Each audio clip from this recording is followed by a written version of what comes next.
Hello नमस्कार दोस्तों। कैसे हैं आप लोग। बिहार का इलेक्शन समाप्त हो चुका है और जेडीयू बीजेपी और एलजेपी आर सब लोग सरकार बनाने की कवायद में लग चुके हैं। और किसकी सर कौन चीफ मिनिस्टर बनेगा, किसको मंत्री बनाया जाएगा, किस दल से कितने मंत्री होंगे, ये सब चीज़ों पर डिस्कशन चल रहा है। बट एक बात जो सबसे चर्चा में चल रही है बिहार में वो है, और एक नाम का जो आप सोच रहे होंगे कि वो नीतीश कुमार हैं, नहीं बिल्कुल नहीं। तो आप वीडियो तक देखिए, वीडियो को देखिए लास्ट तक, मैं आपको डिटेल्स बताता हूँ। वो जो सबसे फेमस नाम अभी चल रहा है वो है संजय यादव का नाम। जी हाँ, संजय यादव जो कि निकले थे mission CM, mission chief minister Tejashwi को बनाने के लिए। उस मिशन पे वो निकले थे कि तेजस्वी को चीफ मिनिस्टर 2025 में बनाना है किसी भी तरफ से। सारे स्ट्रेटजी वगैरह वो वहीं बना रहे थे उनके, जो कि फेल हो गया है बिहार में अभी। और उसका इम्पैक्ट हमको देखने को मिल रहा है, पहले भी मिला और अभी भी देखने को मिला कि लालू यादव का पूरा परिवार बिखर रहा है। पहले भी तेजस्वी और संजय यादव की जो जुगलबंदी है और दोस्ती है, उसके चलते तेज प्रताप को घर से बाहर किया जा चुका है। और अभी रिसेंट इलेक्शन के बाद जो न्यूज़ आ रहा है और जो देखने को मिल रहा है क्लिप्स वीडियो, उसमें उनकी बेटी को भी बाहर कर दिया गया। जो कि बेटी ने किडनी दिया था, उसको भी बाहर कर दिया गया। और बहुत सारे रोहिणी आचार्य को ब्लेम करके कि ये पैसा ली, सीट ली किडनी देने के लिए अपने फादर को, और चप्पल से भी मारने का बात कहा जा रहा है। और वो खुलेआम मीडिया में बोल रही हैं कि आप जाके संजय यादव और नदीम से पूछिए जिन्होंने मुझे निकाला है घर से, जिन्होंने कहा कि आप घर से निकल जाओ। तेज प्रताप तो गए लेकिन कभी उन्होंने नाम नहीं लिया, सिर्फ जयचंद बोलते थे। लेकिन रोहिणी आचार्य ने खुल्लम खुल्ला नाम ले रही है और बोल रही हैं कि मेरे साथ ऐसा हुआ, उन्होंने मुझे कहा कि घर छोड़ के चले जाओ। तो एक नाम संजय यादव का पहले भी चर्चा में था, अभी भी चर्चा में है। पता नहीं तेजस्वी की क्या मजबूरी है कि संजय यादव के साथ इतना चिपके हुए हैं और उनका बात मानते हैं, जिसके चलते उनको इस इलेक्शन में काफ़ी नुकसान पड़ना झेलना पड़ा है।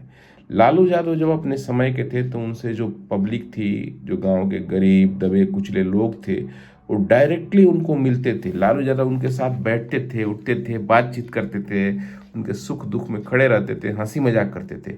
तो उनसे जो पब्लिक का कनेक्शन होता था वो बनता था।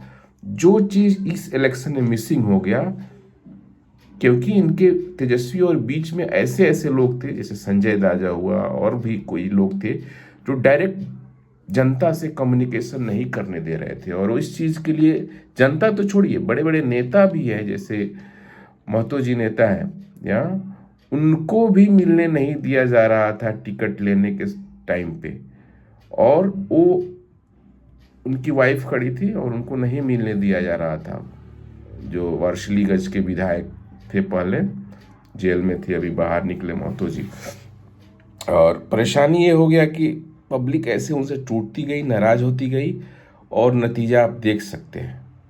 तो वो ग्राउंड लेवल पे नहीं उतर पाए, पब्लिक से कनेक्ट नहीं कर पाए। और बिहार के लोग तो थोड़ा स्वाभिमानी होते हैं, आपने अभी रिसेंट गाना भी सुना है। तो जिसके साथ बैठ गए, खुश हो गए, उसके लिए जान देंगे। और जो उसको नीचे दिखाएगा, मिलना नहीं चाहेगा, बात नहीं करना चाहेगा, उनसे तो खुन्नस खा के बैठते हैं और लोग वोट भी नहीं देते हैं। एक काफ़ी बड़ा फैक्टर रहा है। दूसरा फैक्टर रहा है कि उनका जो अलायंस था वो काफ़ी स्ट्रॉन्ग नहीं था, जैसे अलायंस नीतीश कुमार और बीजेपी का था। तो लोग बोल रहे हैं कि इन्होंने 1 करोड़ सबसे ज़्यादा वोट लाया फिर भी हार गए। तो रीज़न था कि उनका कांग्रेस अलायंस को उतना वोट नहीं मिला और इसलिए वो हार गए, और इसलिए जीत गए कम वोट के, क्योंकि जेडीयू और बीजेपी का अलायंस काफ़ी अच्छा था और दोनों को वोट मिला है। तो इसलिए कम वोट मिलने के बाद भी उनको ज़्यादा वोट मिल गया एक साथ जुड़ने पे, और इसलिए वो सारे सीटें उतने जीत गए। तो ये सब चीज़ें होती है कि आप, और बिहार की धरती है, वहाँ अपमान होने पे लोग क्या से कर देते हैं। चाणक्य नाम सुने होंगे, जिसका अपमान हुआ था तो उसने ऐसा राजा तैयार किया कि सारे राजाओं जिसने जिसने भी उसका अपमान किया था सबसे उसने बदला लिया। तो सलाहकार हमेशा अपनी अच्छी रखनी चाहिए, और सलाहकार अच्छा ना रखने के चलते आज तेजस्वी का ये हाल है। और पता नहीं कौन सा वीडियो, कौन सा सीक्रेट संजय यादव के पास है, जो तेजस्वी इतना उनको इम्पोर्टेंस दे रहे हैं। अभी भी उनको तेजस्वी को संजय यादव के छत्रछाया से निकलना चाहिए। वो ऐसा हो गया है कि वो बंध गए हैं, एक तरह से मजबूरी है उनकी संजय यादव। तो ऐसा नहीं होना चाहिए, उनको दिखना चाहिए कि he independent, he is reachable, approachable, कहीं भी कभी भी वो मिल जाए पब्लिक से। तो ऐसा नेचर होना चाहिए तेजस्वी यादव का, तब जाके शायद उनको नेक्स्ट 5 ईयर्स के बाद कुछ सफलता मिल सके। तो ये चीज़ ध्यान में रखना चाहिए। और हमेशा कहा जाता है चाणक्य, चाणक्य कहीं का राजा नहीं था, लेकिन नाम राजा चाणक्य का लिया जाता है। इसी तरह से अगर आप संजय यादव आज, तेजस्वी यादव आज सीएम बन गए रहते तो नाम संजय यादव का भी लिया जाता। जैसे नरेंद्र मोदी प्रधानमंत्री हैं, उसी तरह से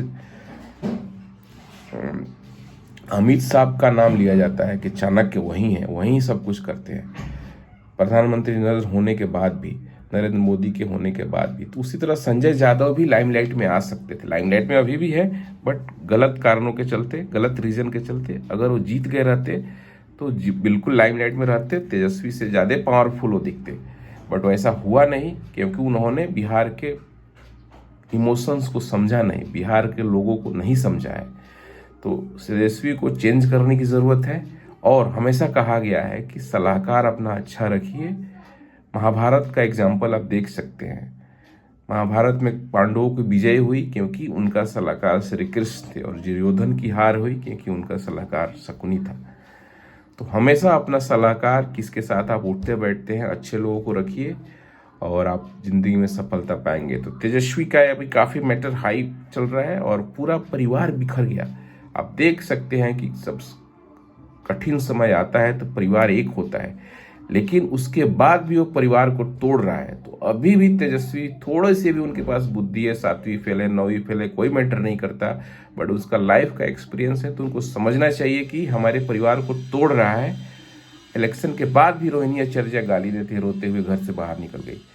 तो अभी भी समय है, अभी भी सुधर जाइए, नहीं तो फिर स्थिति और भी खराब हो सकती है तेजस्वी यादव के लिए और आरजेडी के लिए। ये सब समझना चाहिए। अभी जीतने के बाद भी जो महतो जी विधायक है, उनकी पत्नी आई मिलने, उनको नहीं मिलने दिया जा रहा है। तो ऐसे अगर रहेगा तो कोई नेता बड़ा नहीं बन पाएगा और पब्लिक उनसे कनेक्ट नहीं हो पाएगी, और पब्लिक कनेक्ट नहीं हो पाएगी तो आप इलेक्शन नहीं जीत पाएंगे, और इलेक्शन नहीं जीत पाएंगे तो आप इसी तरह SIR, प्रशासन, एडमिनिस्ट्रेटिव, पैसा, इसी सब का रोना धोना लगाए रहेंगे। कुछ फर्क नहीं पड़ता उससे। जो जीत गया वो सरकार बनाएगी, आपको 5 साल विपक्ष में बैठना है या फिर आपको रोड पे चिल्लाना है। तो डिसाइड आप कीजिए कैसा सलाहकार, आप कैसे लोगों के साथ रहते हैं, अगर आपको आगे बढ़ना है तो।